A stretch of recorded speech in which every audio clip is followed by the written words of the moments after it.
é um dos destaques na capa do UOL, o site da Folha de São Paulo, que nós podemos mostrar aqui na tela. Esse destaque aí é: senadores aproveitam reforma e emplacam 3,5 bi para a refinaria em Manaus. Diz o texto, pequeno texto, que proposta pelo senador Omar Aziz, PSD Amazonas, e acatada pelo senador Eduardo Braga, MDB Amazonas, relator da reforma tributária no Senado, a emenda isenta de PIS, COFINS e ICMS à refinaria de Manaus, REAM, R-E-A-M, que pertence à distribuidora de combustíveis ATEM. Diz a matéria: o impacto para o Tesouro Nacional é estimado em 3,5 bilhões por ano. O cálculo foi feito por fontes do setor, a pedido da coluna do jornal, com base na produção da refinaria e no potencial de vendas. Tentaram bem. 2 senadores do Amazonas conseguiram, na reforma, no projeto de reforma tributária, que foi aprovado pelo Senado e agora está de volta à Câmara, porque foi feita alguma alteração no que a Câmara tinha votado. Eles estabeleceram este benefício para o estado do Amazonas. Nenhum cearense defendeu ou defende, neste momento importante para o futuro da economia nacional, nenhum senador cearense defendeu ou defende, neste momento importante para o futuro da economia nacional, qualquer benefício para o Porto do Pecém, para a Zona de Processamento de Exportações, ZPE, e até mesmo para uma tão sonhada refinaria. Não exagera quem afirmar que o estado do Ceará, de fato, não tem representante hoje no Senado Federal, embora de direito sejam nossos representantes Cid Gomes, Eduardo Girão e a suplente do Camilo Santana, Augusta Brito. Todos os estados têm que ter 3 senadores da República. O Senado é a representação dos estados. Por isso que cada estado tem o mesmo quantitativo de senadores. Pois bem, nenhum dos nossos representantes, pelo menos publicamente, não há registros no Senado, tenha feito incursões, discursos bem elaborados, trabalho político com resultados para que o estado do Ceará tivesse ou venha a ter algum benefício nessa reforma tributária. O Congresso Nacional está empenhado na votação dessa reforma e, ao longo de todo esse período, não se tem a registrar um importante discurso de qualquer dos senadores em defesa dos interesses do Estado. Diferentemente, e aí alguém pode dizer, lá vem o saudosismo. Sim, é um saudosismo saudável. Diferentemente, quando o Ceará tinha uma outra representação e o Nordeste, idem. Não só o Ceará estava bem representado no Senado, como o Nordeste, para defender os interesses da região. O Ceará, a Bahia e Pernambuco, sobretudo esses três estados, representados pelos senadores Virgílio Távora, o cearense, Antônio Carlos Magalhães, o baiano, e Marco Maciel, o pernambucano. Este chegou, inclusive, a ser vice-presidente da República. Citamos esses três, mas existiram outros. Eles marcaram presenças efetivas quando da Constituinte, que produziu a Constituição de 1988, garantindo para os seus estados e para o Nordeste como um todo benefícios que nos garantiram algumas melhorias. Lamentável o tamanho e a qualidade da nossa representação no Congresso Nacional. E aqui eu não estou me referindo só ao Senado, mas também à Câmara dos Deputados, esta com honrosas exceções. O fato está consumado.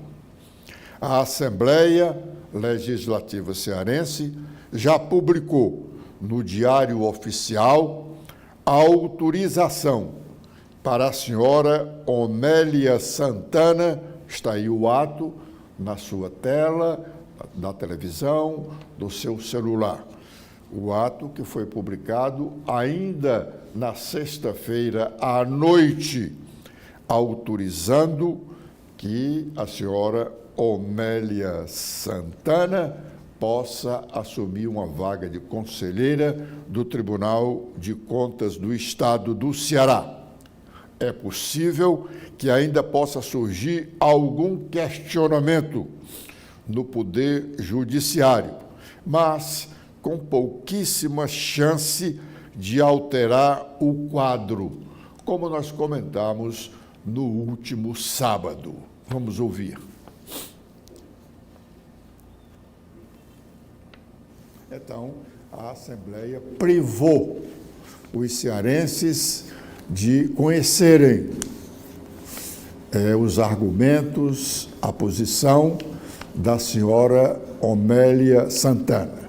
Mas vamos ouvir parte do que disse o deputado Sargento Reginaldo.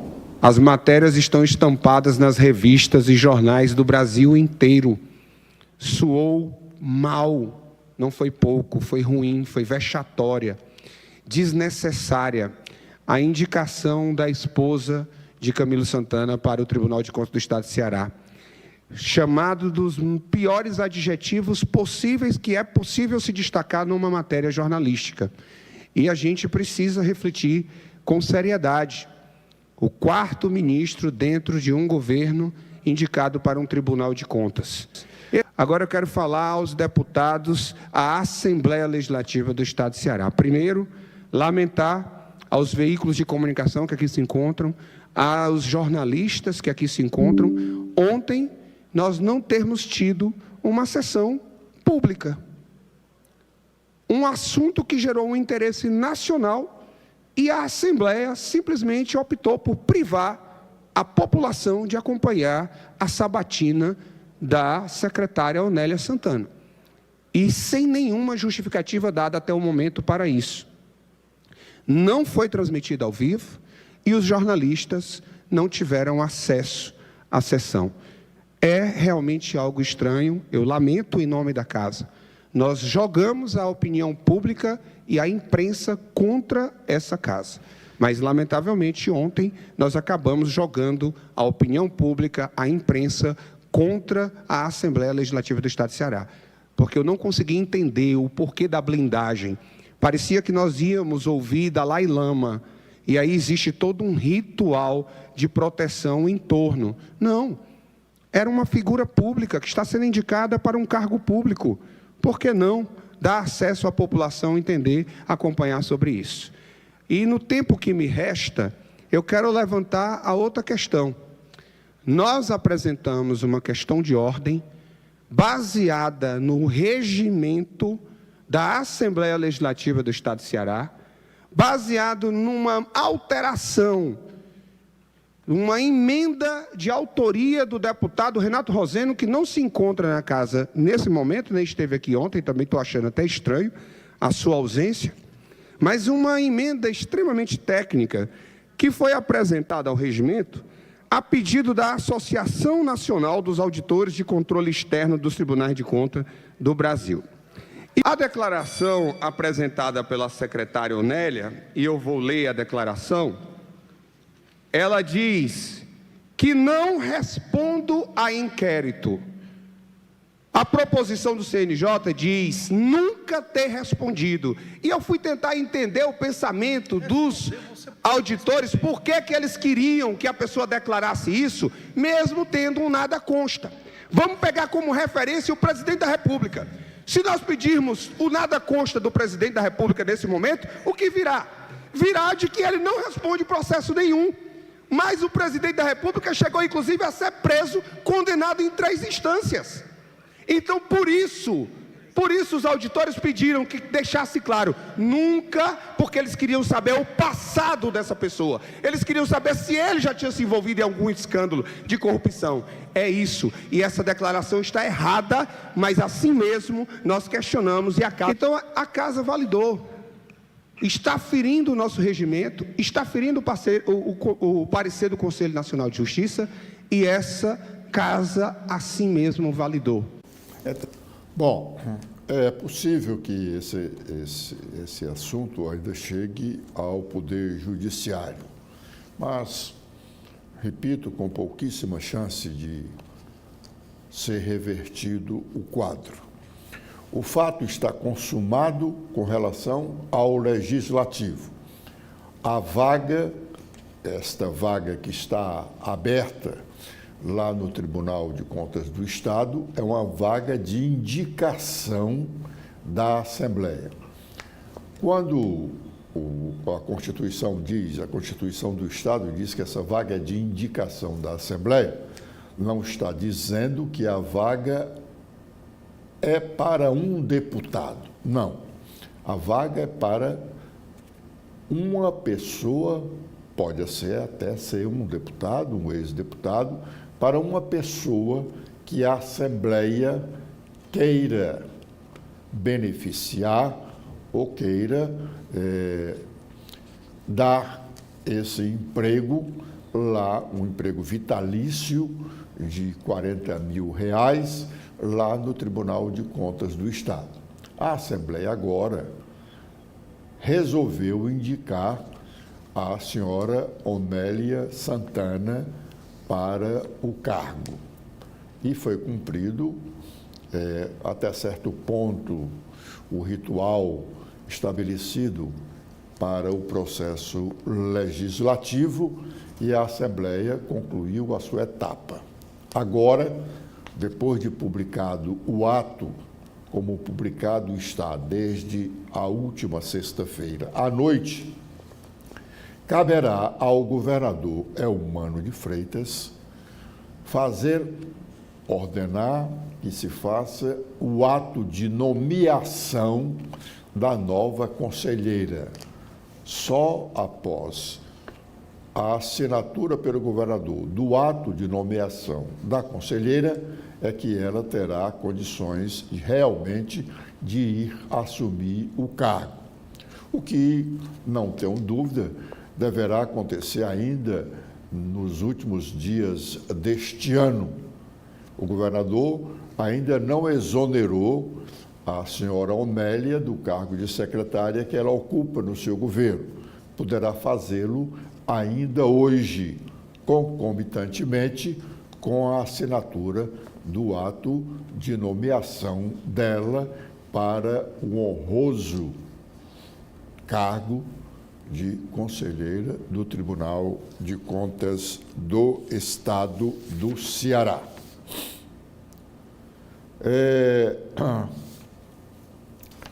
Se arrependimento matasse, a ex-governadora Isolda Sela não estaria viva hoje. Ela está bem arrependida do que fez. Isolda, depois do presidente Lula, Isolda Sela, na época governadora do estado do Ceará, depois do presidente Lula, foi a principal cabo eleitoral do governador Eumano de Freitas. Lula deu o apoio político, sem o qual, sem dúvida, Eumano não teria sido eleito. E Isolda deu o apoio da máquina, o governo do estado do Ceará, na gestão da governadora Isolda Sela. Os últimos meses, ou 10 meses de 2022, o governo ficou à disposição da campanha do candidato, hoje governador, Eumano de Freitas. Todos os órgãos da administração pública estiveram à disposição. Por isso é que podemos afirmar que foi ela, no grau de importância de apoiadores de Eumano, a segunda. Primeiro, na política, o presidente Lula. E segundo, ela, com a abertura do governo, com a disponibilização da máquina administrativa a favor da campanha do hoje governador Eumano de Freitas. Eu digo arrependida porque, naquele momento, Isolda atuou contra os seus ex-amigos, amigos de longas datas, correligionários no mesmo partido. Ela atuou contra esse povo em favor de Eumano. Depois do governo, quando saiu do governo, Camilo foi nomeado ministro da Educação, ela foi ser secretária-geral do Ministério da Educação, a segunda pessoa daquele importante ministério do governo federal. E, pouco tempo depois, já se mostrava com um certo arrependimento de lá estar, porque ela tinha realmente, ocupava um cargo muito importante no Ministério, mas não tinha algumas regalias que o ministro tem.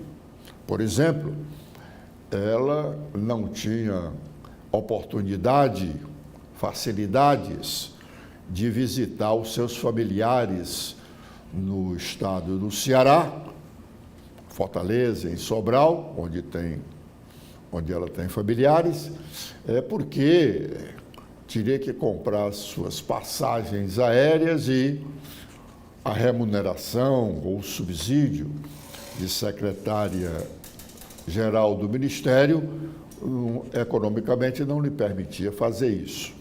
E o ministro, que até então se dizia muito amigo, estava constantemente ou semanalmente vindo ao Ceará, passar os finais de semana, aproveitando o jatinho que fica à disposição, contratado pelo governo do estado do Ceará, e fica à disposição do gabinete do governador 24 horas por dia, 7 dias da semana e os 30 dias do mês. Ela, segundo alguns amigos dela, dizem que ela nunca teve a honra de ser convidada para vir num desses finais de semana, aproveitando a vinda do ministro e da senadora suplente Augusta Brito, nesse voo particular pago pelo governo do Estado.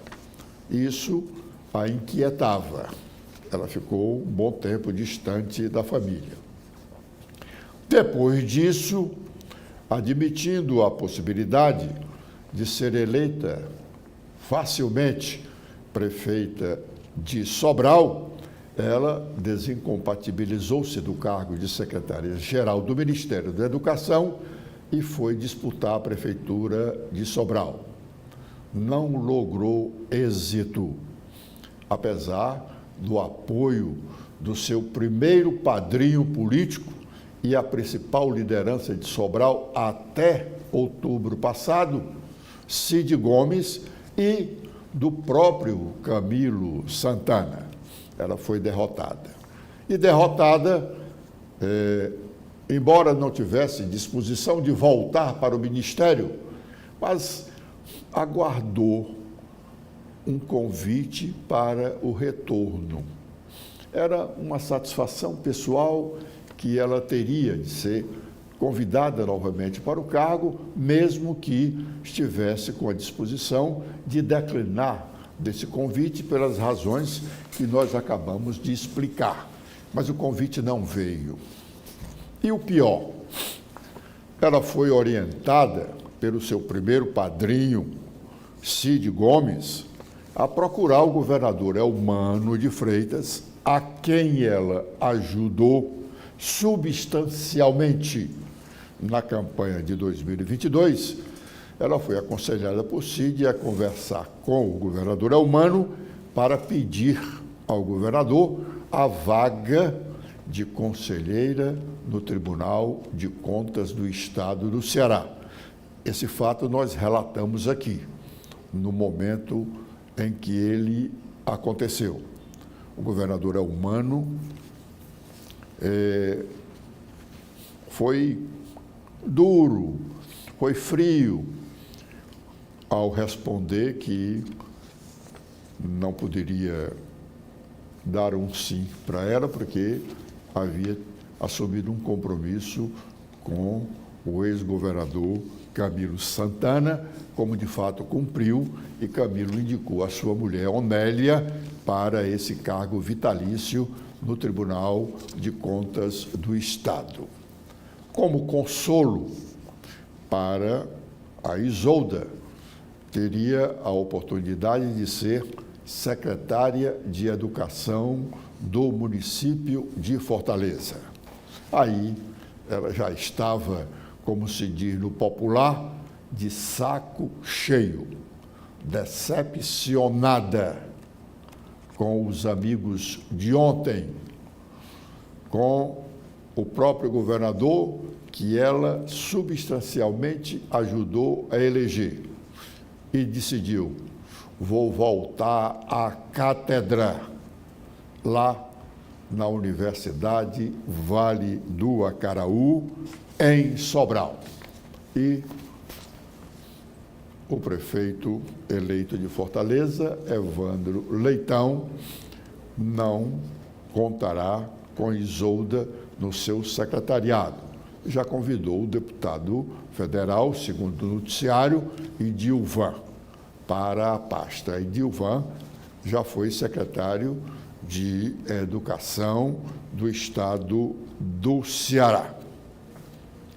A Assembleia Legislativa Cearense está vivendo os últimos dias do ano legislativo de 2024.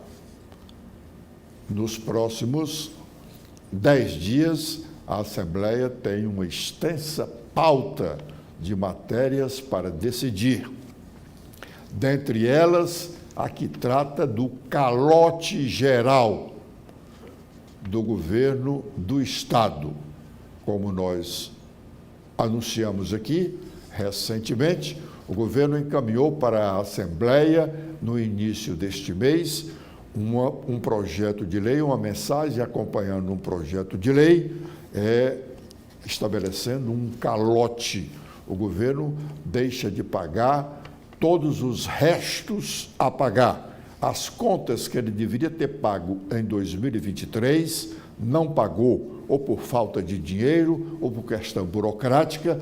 Então, essas contas foram para a figura lá dos restos a pagar, que deveriam estar sendo ou tendo sido pagas no decorrer deste ano de 2024.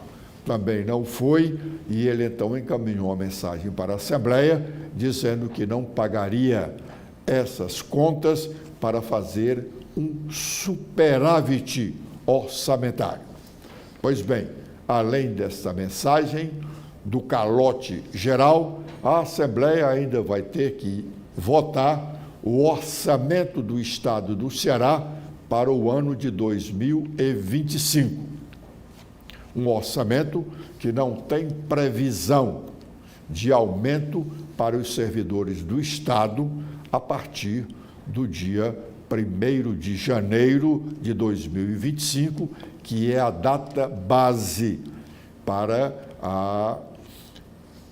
o aumento salarial, para a revisão salarial dos servidores do Estado do Ceará. A Assembleia entra de recesso logo depois do dia 20 deste mês. Com esta informação, nós encerramos a nossa participação de hoje no primeiro bloco de notícias desta manhã.